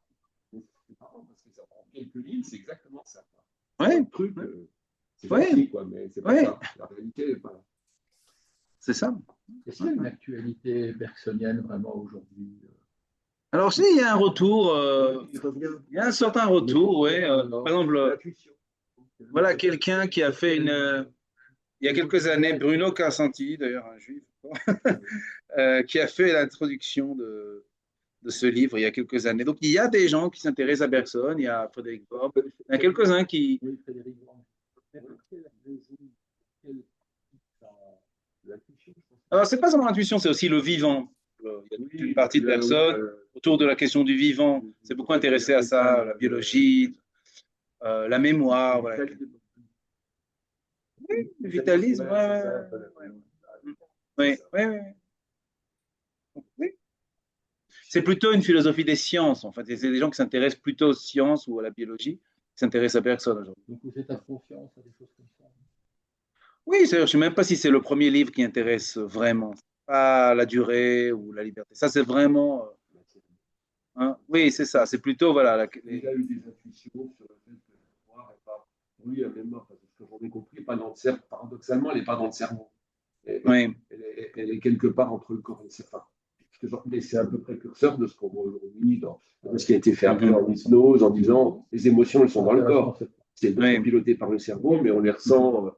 C'est ça, c'est tu fais ressentir des choses dans le corps. Donc c'est un petit peu cette intuition-là que personne avait eu. Enfin, c'est un peu différent, mais il avait un peu cette intuition-là en disant c'est pas intellectuel, quoi.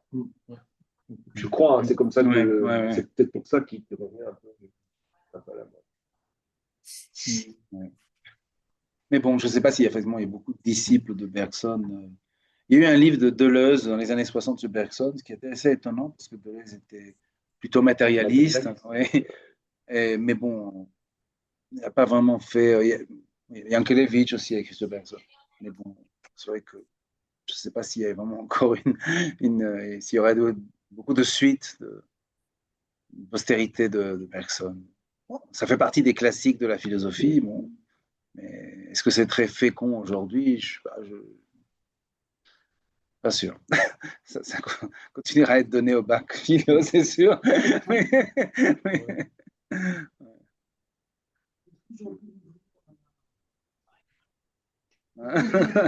me rappelais surtout du nom de personnes associées au rire. Ah oui, ah oui, oui. Ouais. C'est le livre le moins drôle de tout.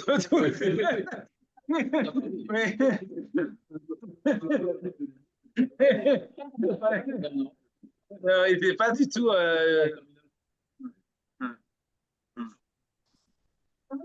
Ouais, ouais. Alors que justement, Pulitzer, on a l'impression qu'il avait plus d'humour que personne. Il y avait quelqu'un un peu de. Il avait la chutzpah comme ça. Alors personne, c'est un sage comme ça. D'ailleurs, on peut terminer là-dessus parce que c'est aussi assez drôle sur le sage bergsonien par Pulitzer, où il se trouve complètement de lui. Tiens, tu peux. C'est la dernière, oui, le dernier passage. Non, le sage. Oui, que fait en effet le sage bergsonien? Conformément au rituel prescrit par M. Bergson, il se dilate et il s'enfonce dans la durée. Mais malheureusement, il se dilate un peu trop, car la durée étant l'essentiel, il sera sensible à tout ce qui dure, il sera ému de tout. Et comme les choses émouvantes durent, tout comme celles qui ne le sont pas, il sera en fait insensible et sans émotion, car il ne se met de choses que parce qu'elles durent. Là réside en effet le caractère formel de la sagesse bergsonienne. Se confondre avec toute la vie, vibrer avec toute la vie, c'est rester en fait froid et indifférent en face d'elle. Les émotions véritables sombrent au milieu de la sensibilité universelle. Un pogrom est dans la durée aussi bien qu'une révolution. En cherchant à saisir le moment de la durée avec leur coloration individuelle, en admirant le dynamisme de l'enchevêtrement de ces moments, on oubliera précisément qu'il y a d'un côté un pogrom et de l'autre une révolution. Ça, c'est beau quand même. Ouais. Mais, voilà, oui. Mais, ouais. La pétition de personne n'est pas aussi éthérique. C'est la preuve de la fin de sa vie. Quand il va Oui, c'est ça, oui. réclamer juif, puisque justement ce destin est. Oui, oui, oui, c'est vrai, c'est vrai. Oui, oui, oui, oui, oui. Oui, oui, non, c'est vrai, c'est vrai. C'est vrai. Oui, oui, oui.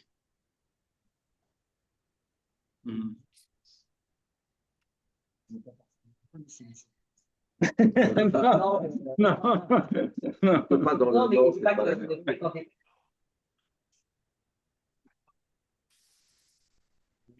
Oui, mais encore une fois, ceux qui travaillaient à la Société des Nations, c'était des grands bourgeois souvent.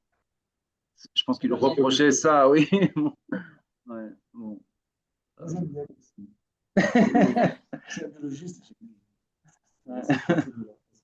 Pas de concret, mais pas de concret, quand même, on a c'est-à-dire qu'on est quand même vachement déterminé par comment on fait.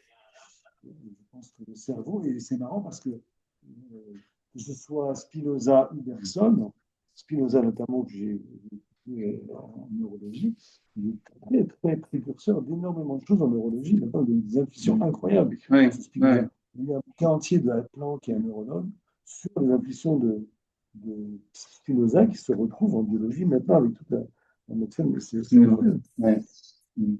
Je vous engage à écouter le génie progressif, justement, c'est la conférence de Nakache qui parle aussi de ça, notamment des neurones miroirs. Il y a plein d'intuitions. Non, c'est vrai qu'il y a quelque chose d'injuste un petit peu chez Politzer. C'est vraiment comme deux mondes qui s'entrechoquent. Et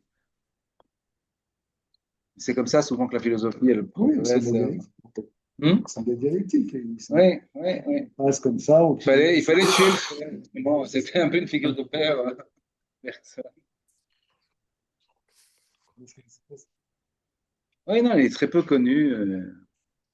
C'est un personnage. Aussi, il a fini tant que résistant. Donc, Ah oui, oui, complètement. Mais c'est dans la logique de sa vie, de sa pensée. Donc,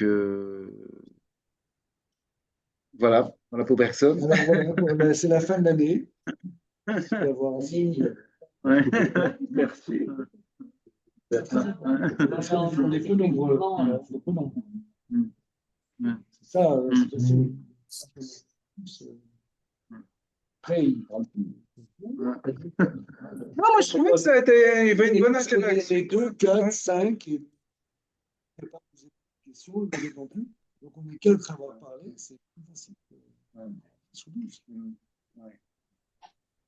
Alors je vais donner des cours à l'Institut Romain Gary, vous connaissez? Ah oui, bien sûr. Donc suivez le programme parce qu'après Pessah, oui, c'est ça. Oui, après Pessah. On va dire avant Pessah. J'étais allé, il m'avait dit Non, il m'avait dit que c'était plutôt. Alors, à Tel Aviv aussi, mais je te dis. Oui. Hein?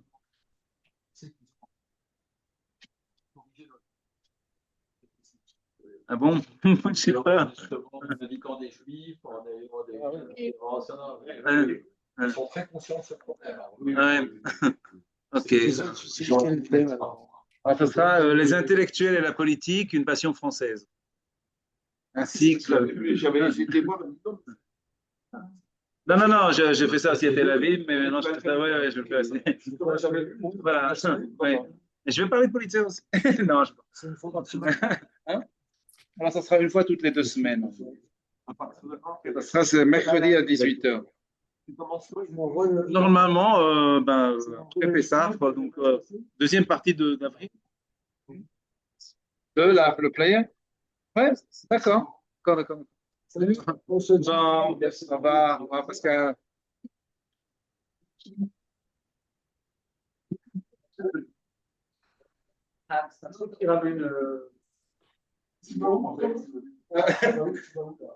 Chez ma mère, donc c'est bien pour toi, Laurent. Pas loin. Non, pas en moto. Surtout avec la pluie et tout. Non, là aujourd'hui, non. Non. Donc, s'il te plaît. Il faut le truc là. Ouais.